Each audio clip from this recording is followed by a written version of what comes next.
Have you ever felt stuck in a cycle of endless scrolling on social media, gaming marathons, or binging content but never quite making progress on your goals? I've been there. And today I'm going to share how I rewired my brain for success using dopamine transfer. And by the end of this episode, you will walk away with a method that can help you to reclaim your focus, boost your motivation, and hopefully invest your energy where it truly counts. So, a warm welcome back to Catch the Zenith, the podcast where we talk about business and high performance. And if you're new here, I'm Nicola, 27-year-old entrepreneur, and here I share the many mistakes and lessons I'm learning along the way. So expect episodes about high performance and business. Please share and enjoy. Now, before we talk specifically about dopamine transfer, it's important to understand what is dopamine and why it's important. So dopamine is often called the motivation chemical. It helps you feel rewarded when you do something pleasurable, whether that's eating junk food, scrolling social media, or working productively toward a difficult but fulfilling goal. Now, what's the problem or the challenge? Not all dopamine hits are created equal. Binge watching cat videos on TikTok may give you a quick spike, but it won't help you to finish that important project or build your dream career, perhaps. So then we also need to understand what is, or at least from my perspective, what is high baseline versus low baseline dopamine levels. Let me explain. Imagine a volume knob that's turned up too high. And the louder it goes, the more you need to feel the same buzz, quote unquote. And that's what a high dopamine baseline is like. So if you're constantly bombarded with short-form content, junk food, or video games, your brain starts to need more intense stimulation to feel normal. Now on the flip side, low dopamine baseline. Low dopamine baseline is the opposite. Your mental volume knob is lower, so even simpler, and healthier activities, like for instance reading a book, exercising, or focusing on deep work feels rewarding. So let's quickly recap what I just explained. We have high baseline dopamine, so someone who's in that category needs a lot of stimulation to get the brain kick into gears, like to feel stimulated, to feel pleasure. Whereas the other person that falls into the category of low baseline dopamine enjoys pleasure, for instance, by going for a nice walk in the nature or by exercising. So we have high baseline and low baseline dopamine levels. Now, why this matters for success? Most of the hard work that leads to big results, like for instance writing, studying, coding, building a business, all those things requires focus and patience. And it's low dopamine compared to a 20-second clip on TikTok. If your baseline is high, you will find it nearly impossible to concentrate on these tasks. It's way harder to make your brain feel motivated. And there's a nice quote by Professor Cal Newport, who's the author of the awesome book Deep Work. He wrote, "The ability to perform deep work, or in other words to focus, is becoming increasingly rare at exactly the same time it is becoming increasingly valuable in our economy. As a consequence, the few who cultivate this skill and then make it the core of their working life will thrive." So my takeaway from that is, if in the nowadays economy where it's so easy to letting yourself getting distracted to go for a quick social media doom scroll, if you can master basically in that time to focus, you have a huge advantage. And I've observed that, I would say, if you only go to the gym, you see a lot of people letting themselves getting distracted by their phone. And that happened also to me, obviously. But I try to make a commitment in most gym sessions to just like listen to a podcast or to music, but I'm not allowed to touch my phone except if there's an idea that just popped into my mind. So I'm training myself to resist the urge to check my phone, those little tiny impulses. I try to resist them. like that I'm training myself. But all this to say is that focus is super, super important, but it's right now so easy to let yourself getting distracted. Lowering that baseline, what we talked before about, means your brain starts to see disciplined work as exciting. And that's the secret to getting ahead faster. So let's go a little bit deeper inside that concept. The dopamine transfer method, which can maybe help you. So here's basically the simple idea. When you remove a high stimulation habit, replace it with a lower but still positive stimulation habit. And that way your brain won't go into shock from losing its usual hits of dopamine all at once. Now, I give you the method, the steps. So what you can do is that in step 1 is you identify your biggest dopamine drains. So you take a moment to list the habits that give you massive quick dopamine spikes.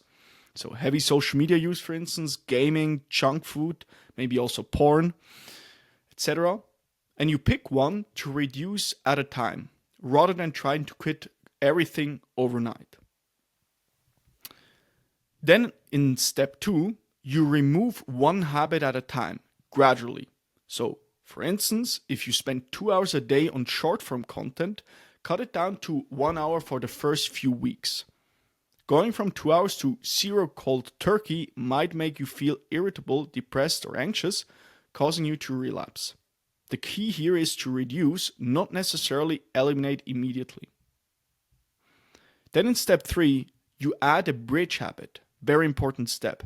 As you cut back, fill the gap with a healthier alternative that's less stimulating but still enjoyable. So I'll give you some example. Exercise or gym. Even 30 minutes can create a dopamine boost. Plus it's great for your physical health. And there's not health advice here on this podcast, just sharing my own experience, but that's something what helped me.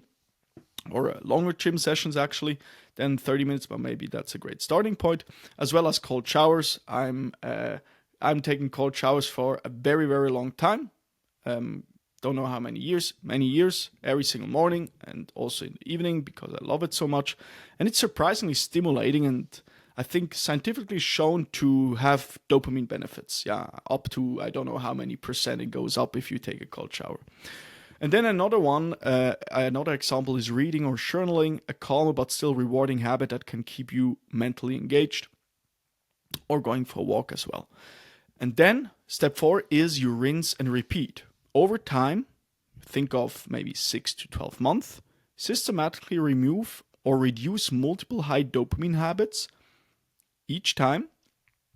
Bridge the gap with a positive, less intense alternative. So you replace bad dopamine sources with good ones. And this step-by-step approach works far better than a zero to hero strategy that sets you up for failure. In some cases.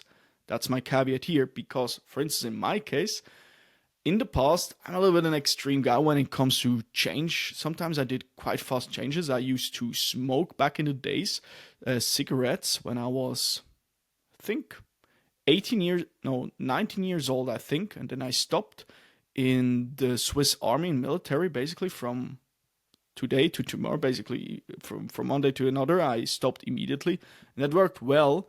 But I had other high stimulating activities at that time. But what was really interesting from my experience is that I did still more or less a gradual approach because although I can change pretty quickly, I did it basically like this. I introduced one big goal I wanted to achieve in my life, which was graduating to be successful in my bachelor's degree. Like the second semester, particularly, that was during that period when I decided, okay, now you need to change something. And then I passed all exams plus an additional exam, so quite a lot of credit points, we call it in Switzerland. I got onto my account of credit points, so I passed all exams. And then I was ready for the next challenge, which was starting to build this podcast, the website for this podcast on WordPress. And then the next thing was like starting a marketing agency. And you see, it was like a step-by-step approach, and I started to replace more and more bad dopamine sources with good ones, like working towards a goal, because that gave me a lot of stimulation. For instance, at one point I decided to not go out for party as much, or to eat a healthy diet again, to work out again, to have a proper sleep schedule, as opposed to like sleeping in or going late to bed. And that really helped me. So one step at a time, basically over some years. And it's not easy, quite frankly, because sometimes I have like the urge or it's dangerous to fall back into old behaviors, obviously. But yeah, I think that strategy very much helped me. But it's a constant fight, obviously, because there are so many things right now that can sap our productivity, whether it's junk food, whether it's watching porn, all those not so good things. And here's another real life example, a personal story. So actually it's quite similar, but back before I started this podcast, I found myself checking social media or social media metrics quite often. And it was very, I don't know if I should call it addictive, but definitely I was spending significant time on those platforms. And every new like or comment gave me like a short burst of excitement. But it also meant I had zero energy, or not much energy, for other stuff. Because you have so many open tabs in your brain. When you check social media and then WhatsApp, and you maybe watch them, like you have an open conversation and you didn't answer, and then you think about it, when you were procrastinating, and you have maybe many of those open conversations, you have many tabs, maybe you have on social media, you want to post something. So there's like so much, stuff going on that can really drain the energy, or at least it did to a certain extent in my case. That's part of the reason why I changed my approach to social media. I'm using it more now as a tool that I see conducive to my podcast endeavors. So to promote my episodes, to share some helpful stuff I found on the internet, or some quotes, or interesting whatever concepts. So I see now I use it more in a productive manner. So, but this social media use, I decided then to wean off that habit by turning off, for instance, notification, restricting my social media time to much less time. Or actually, I think I did it more radically. I just deleted a certain period Instagram completely before this podcast, and then I again created a new account just for this podcast, or basically first my podcast and a coaching business, and now it's again mainly for my podcast and newsletter. But still, it's a productive way of, at least for me, to use social media. And I'm not allowed, or I do that very rarely, to check what some friends of mine are doing. I don't want that, because I just want it because that distracts myself. And I'm not saying I'm not interested in their life, but I'm more interested in meaningful in-person conversations rather than online, pictures you can look up and stories they're posting. Quite frankly, if I watch a story or a social media post, it's more from another creator to get inspired. But I also try to reduce that again, because it's so easy to let yourself getting distracted, because everything is it's short form content, and I try to focus more on long form content, which strengthens my ability to focus. So by reducing my social media usage, I had more time for university, for instance. And I also had that transfer, that reallocation of my dopamine, or the source, from social media towards, or I moved that from social media towards university. And I was way more stimulated by university work. And over a few months, my ability to focus on meaningful tasks improved.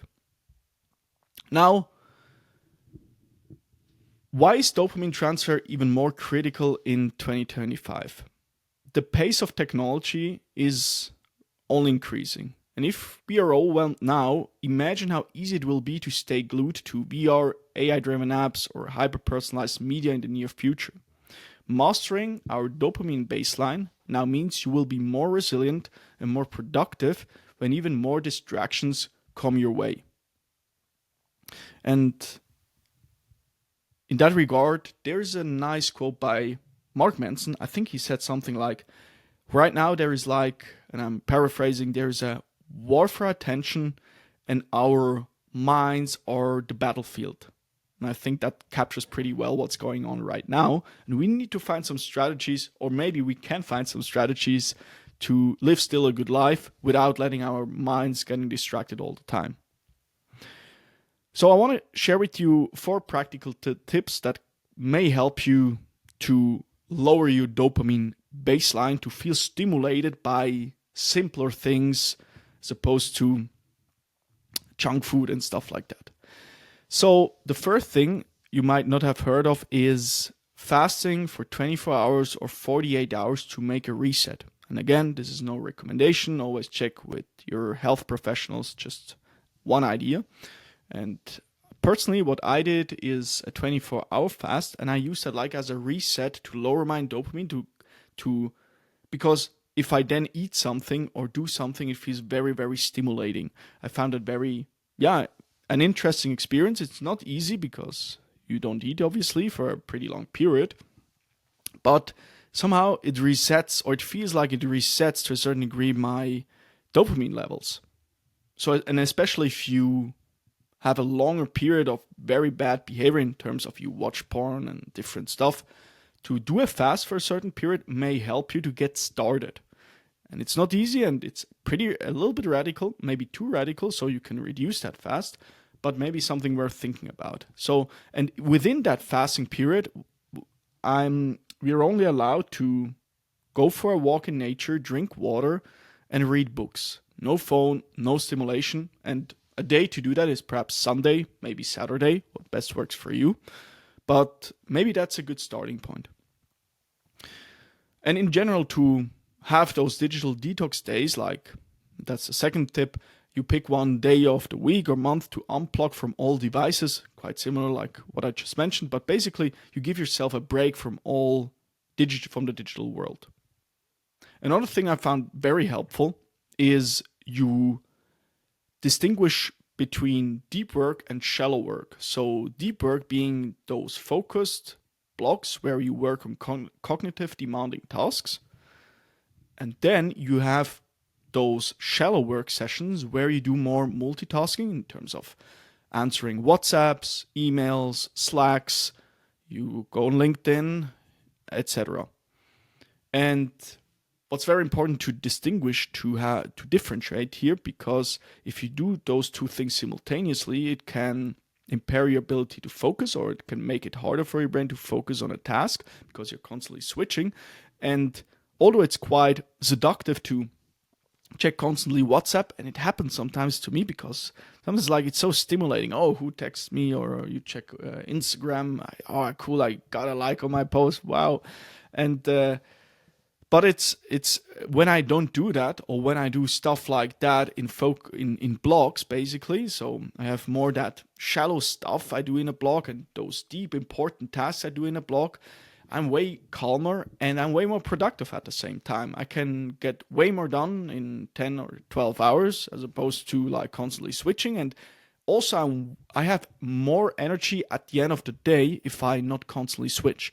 I had some days where I not stick to my principles of like having deep and shallow work session. I feel so tired in the end of the day because I was constantly switching, and I was like answering an email here, and then I got this Slack message, and I'm switching again, and I have like 1,000 tabs in my mind open, and that is quite hard. But if I don't do that, I have like very strictly have my deep work session, shallow work sessions, I'm feeling way more calmer, and my impulse control is way better, because what I experience is that you have those many tiny impulses that come your way, and if you don't resist them, your impulse controls becomes gradually worse.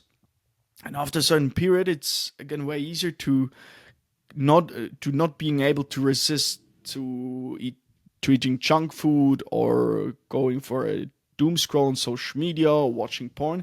It's way harder. But if you resist the smaller impulses, like for bad behavior, you will get stronger and stronger. And you can practice that, or that's how I'm doing it sometimes. Like if you're waiting in a queue or waiting for something, instead of like pulling out your phone, you just do nothing. You just wait. Or when you eat, you just eat. And I'm not doing that always, but sometimes I train myself like that and it feels quite good. And actually in the gym, I'm doing that quite often when I just like a workout and I'm not allowed to now check Slack, although my brain tells me, oh, maybe someone sent me a message on Slack and I need to check that right now. Otherwise, whatever will happen. No, that's I think, at least for me, not the best approach. And I'm not saying in some jobs you need to be responsive. I try to be highly responsive, but I try to do it more in focused blocks, like throughout the day 3 times. And then I'm still responsive, but I'm not doing that haphazardly. Like I'm working deeply and then a message comes in and then I switch and I need 20 minutes to get back on track. That's just a waste of time. And the last tip, that's maybe, reward yourself. After a focus block, give yourself a small reward. Like you go for a walk, you enjoy a healthy snack. This can keep your brain from craving only negative habits. And I'm also, quite frankly, I'm very careful with those little, with rewards in general. Because also that, if you don't choose the right rewards, can again get a little bit challenging. But for me, for instance, working out is to a certain extent reward because I like working out, although it's hard sometimes, but I know how good I feel. So in itself, it's a reward for me. Or a cold shower is also a reward because, I feel so good after a cold shower. So to sum that up, like fasting, maybe you can start with a fast. You have a digital detox day. You have focus blocks, deep work, shallow work we talked about, and you reward yourself hopefully with conducive and healthy rewards. So let's conclude this episode. First, small gradual changes win. Don't try to do all of this in a week. It takes time to lower your dopamine baseline. Although, at least in my case, you can be radical in changes, like to change something from today to tomorrow, but still on a big picture level, if you zoom out, you can do those big changes gradually. First, you stop smoking cigarette. You do that for 6 months or 3 months, then you pick the next thing. So it's still gradually. But if you want to do on even a little bit less aggressive, you can start with, okay, you reduce the amount of stuff you consume, obviously, like with scrolling on social media instead of, I don't know, some people go for 5 hours, you go back to 4 hours and you work your way down to maybe 30 minutes or 0 minutes. Second, replace, don't just remove. That's a very important one. Always replace a high stimulating habit with a healthier activity that still offers a mild dopamine boost. I think that's what most people don't do. They just stop something without having an idea with what they're going to replace it with. Then 3, harness dopamine for success.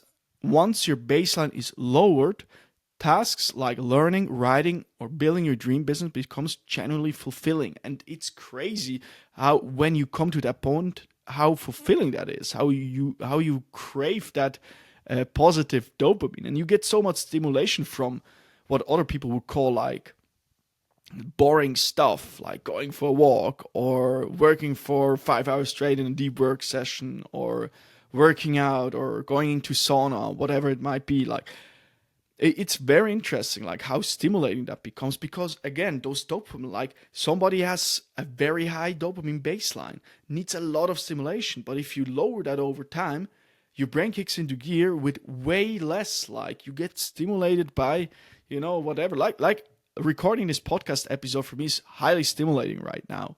And it's now already, I worked 12 hours, I commuted home and I'm still recording that, but I really love doing that. So I get a lot of stimulation from that. And that's part of the reason why I do it, among other reasons.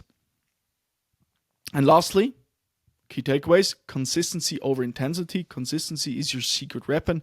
Aim for steady incremental progress. I think that's also an important part.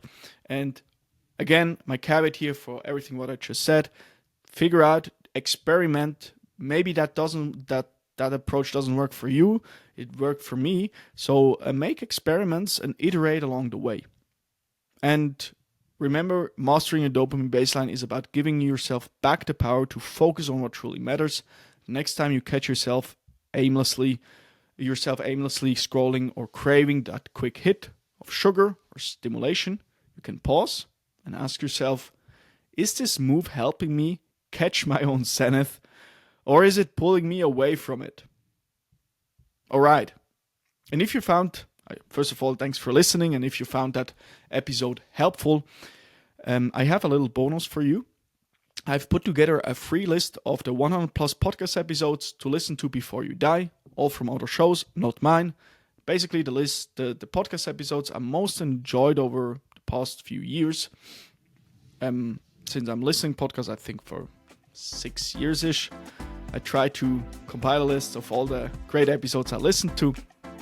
And you can grab that list by clicking in the link in the description below and enjoy listening. So thanks very much for listening to today's episode, and see you in the next one. Cheers.